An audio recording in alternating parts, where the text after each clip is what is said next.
Hello viewers, আসসালামু আলাইকুম।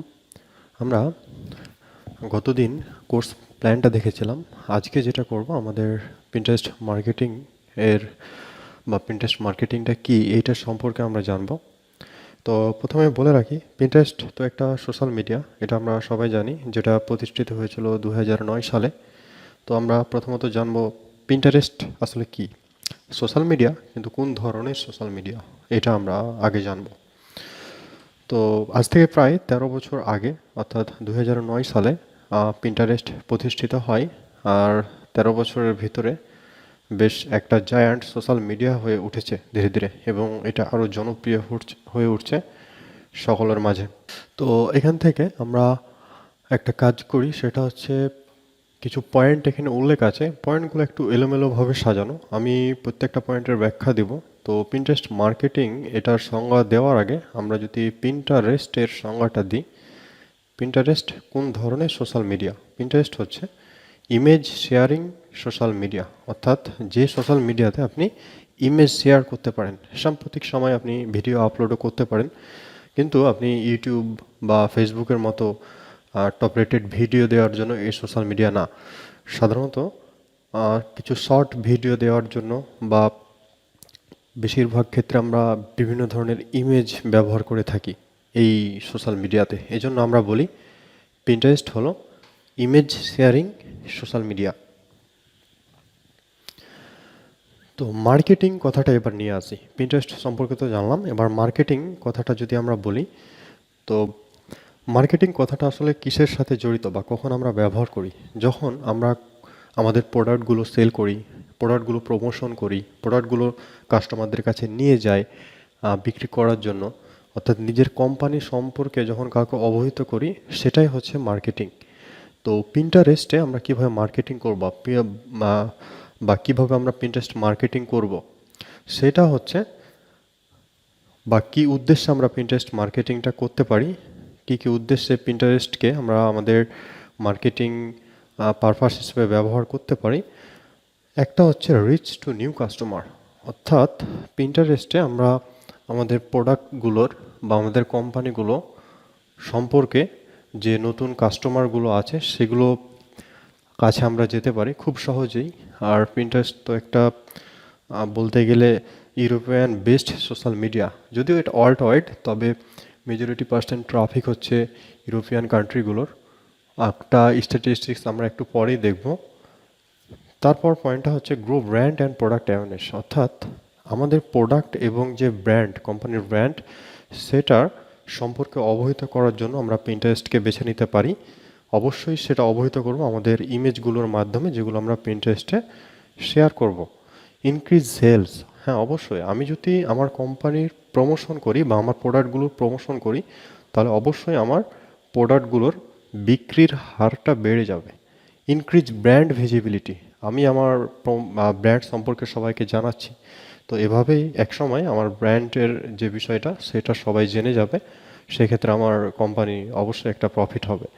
Trust, ট্রাস্টটা আমি বিভিন্নভাবে বলতে পারি। সহজভাবে যদি বলি, এখন আপনি একটা অনলাইনে পণ্য কেনার ক্ষেত্রে আমরা যেটা করি, আমরা বাংলাদেশি যারা থাকি, তার ফেসবুক পেজ থেকে যদি কোনো বিজ্ঞাপন যায় আমাদের কাছে, তো আমরা দেখি যে সে পেজে লাইক দেওয়া আছে কত, ফলোয়ার দেওয়া আছে কত, এই বিষয়গুলো দেখি। তারপর তার কেমন পোস্ট আছে, ভিডিও আছে, রিয়াকশান কেমন হয়, আসলে ফেক নাকি রিয়াল, এই বিষয়গুলোর জন্য যখন দেখি যে তার পেজে অনেক ফলোয়ার বা লাইক আছে, সেক্ষেত্রে একটা ট্রাস্ট চলে আসে তাদের প্রতি।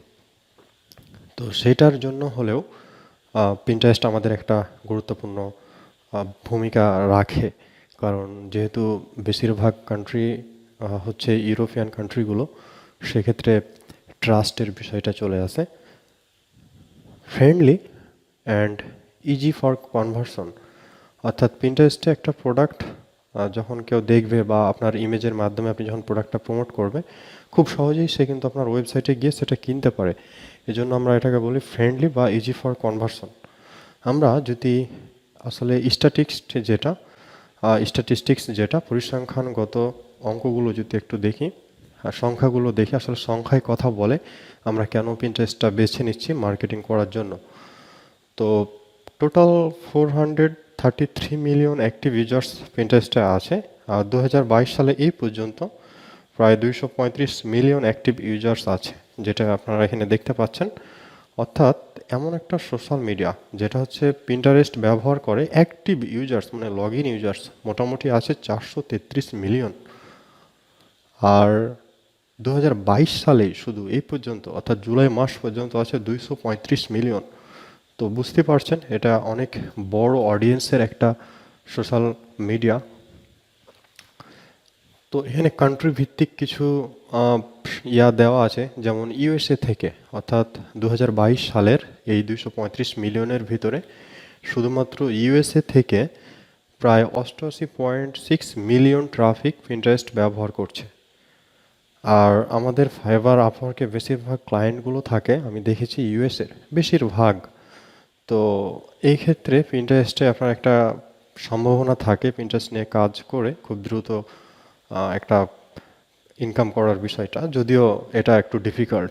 আমি ইনকামের মোটেও কথা বলছি না, আমি বলতে চাচ্ছি যে যেহেতু ইউএসএতে 88.6 মিলিয়ন ট্রাফিক আছে, আপনি যখন কোনো প্রোডাক্ট প্রমোশন করবেন, ইউএসএর কোম্পানিগুলোর প্রোডাক্ট প্রমোশন করবেন তাদের কাছে, তাদের কেনাকাটার ক্ষেত্রে আপনি বেশ অল্পতেই বেশিরভাগ ইফেক্টিভ ট্রাফিকের কাছে আপনি আপনার প্রোডাক্টটা নিয়ে যেতে পারছেন। এরপর হচ্ছে ব্রাজিলে আছে মোটামুটি 30 মিলিয়ন, মেক্সিকো আছে 16.2 million, Germany 15 million, France 10.7 million, Canada 9.6, Italy 9.3 and United kingdom 9.2। তো যে বিষয়টা হলো এই জায়গাতে যে আপনার প্রায় সব দেশগুলোই হচ্ছে ইউরোপিয়ান কান্ট্রি, বা যে কান্ট্রিগুলো মূলত ফার্স্ট ওয়ার্ল্ড কান্ট্রি সেইগুলোই বেশিরভাগ পিন্টারেস্ট ইউজ করে। ইভেন বাংলাদেশে আপনি দেখতে পাবেন না কয়জন পিন্টারেস্ট ইউজ করে, তাই না?